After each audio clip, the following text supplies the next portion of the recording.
Roofstock, a real estate investment firm, wants to make real estate investing as easy as stock investing. What's up, real estate rock stars? This is Mike the Realtor. This is Chris Noon. And welcome to the brand new series, Rockstar News.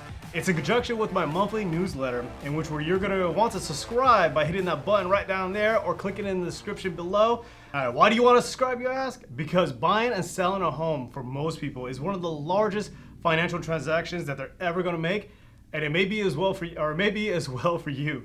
And the last thing you want to do is to go into the process as an amateur. All right, so by subscribing to my monthly newsletter, you'll be treated to tips and information on the home buying process as well as the selling process.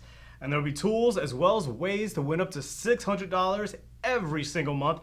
Just by signing up today, you'll automatically be entered into a chance to win Amazon gift card up to 10 smackers. All right, so what's a smacker? You got to break that down for me. So it's a legal definition of smacker is, I don't know, I couldn't tell you. The way to beat the algorithm so that you don't get like demonetized or sent off to censorship at all times. Yeah, get censorship.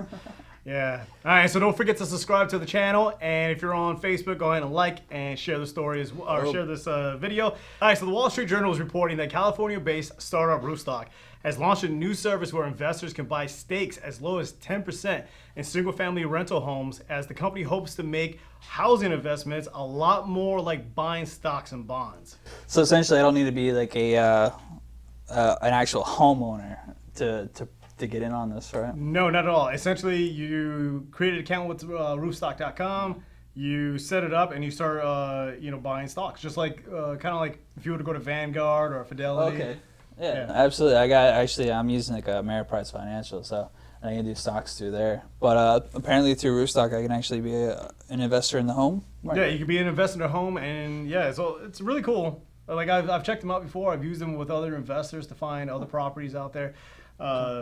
So I'm like, it's good stuff. All right, let's hear what I got. Yeah. This year, a record 11% of U.S. homes purchased were made by investors. So big rental firms like Innovation Homes and American Homes for Rent have outperformed the broader stock market. Yeah, I've heard of Innovation Homes and Homes for Rent. I'm surprised Home Partners of America didn't make that. Yeah, I'm not sure. I've never heard of Innovation Homes before, so I couldn't tell you. Oh, really? Oh, dude, I've helped out so many. Idea. I've helped out so many renters out there, and Innovation Homes is like the first one I tell them to go to because they have just a plethora of property. Oh, I never knew that. Yeah. Good thing to know. Good thing to know. Yeah, exactly. Now, Roofstock investors who want more exposure to rising rents and home price appreciation than they can get from a single-family home, but the ones who aren't really interested in becoming landlords themselves. It aims to let investors pinpoint their investments and avoid some risk by not concentrating all their eggs in one basket. So essentially like a portfolio? Yeah, exactly. Like they have, you can have stock in multiple different properties. Yeah. There's like a whole like portfolios and hedge funds. They allow you to kind of cast a net, essentially. Yeah, essentially, yeah.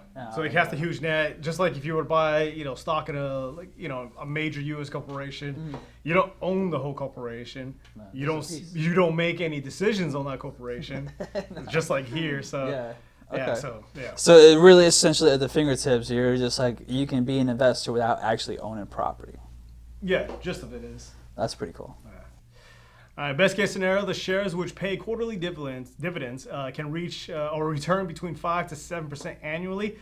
But I got to stress this, and very importantly, you guys got to keep in mind, you should never invest any money that you're afraid to lose. 2 months worth of missed rent could cut those returns in half. Okay, so I can make anywhere at 5 to 7% annually. That's pretty good for an annual return. Yeah, based on how much I get. If you look at the average return, like if you were to stick all your money into like an index fund, you're typly, after taxes and inflation and things of that nature, you'll get about 8% return. Mm-hmm. These numbers that they're actually reporting, of course, they're always going to show the numbers that suit them for the article, and right. So they're showing what like mutual funds would get, but like you would get a typical 8% return on an index fund. This one here, you get about a 5%, 7% return. Mm-hmm. But the difference is that there's a lot more going towards, going towards the stocks and housing than it is stocks. Well, yeah, especially with the rental rate right now is on fire. Like multifamily throughout the Central Florida area, like pretty much multifamily is like apartment complexes, and they are just on fire right now. They cannot buy enough land to support the demand and build fast enough. Right. And the average rental rate is actually increasing like on an average 7% a year. So if like this right here is a good opportunity to see where you can get like solid 7%. I can see in our market. Exactly. And you also like talk about depreciation in there as well. So not only are you getting dividends back, you also get the appreciation of the property. So you can just take those dividends and you can reinvest them into Roofstock and you can grow your portfolio.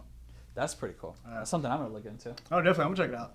So about after 6 months waiting period, investors who purchase Roofstock shares can sell them on the marketplace or sell them back to Roofstock, but at a 7.5 discount. All right, so you can sell it, but only for 7.5% of what's less than what it's worth. Yeah, you basically gotta sell them at a discount. Okay, so pretty much you gotta pay your fee. You gotta pay your fee. It's your broker fee. That's your broker fee. That's the That's broker what it fee of is. like being an investor. That's exactly what it is. That's common. Yeah. All right. All right, guys, what do you think? Are you interested in real estate investing without the hassle of being a landlord? Go ahead and leave your thoughts in the comments down below. I'll read them all and I'll make sure I answer any questions you have. And don't forget to click the link in the description below. If you're watching this on Facebook, there may be a button around here, so go ahead and click that and subscribe to my monthly newsletter and become a real estate rock star.